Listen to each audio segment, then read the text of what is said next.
ভূতের মুভি দেখার পর যা অবস্থা হয় আর কি। দেখুন খুব ভয় পেতেছে, ভয় কাঁপতেছে, চারে বলতে মনে হয় ভূত আইসা ধরে ফেলবে, এরকম ভয় পাইতেছে।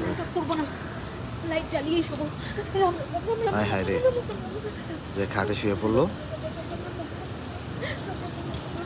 শুয়ে শুয়ে কি বলতেছে এগুলা, অনেক ভয় পেয়েছে। ও নো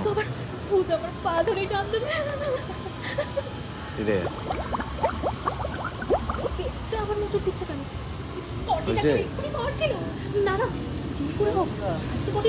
ছবিটা তুলতি না, ছবিটা তুলতি না।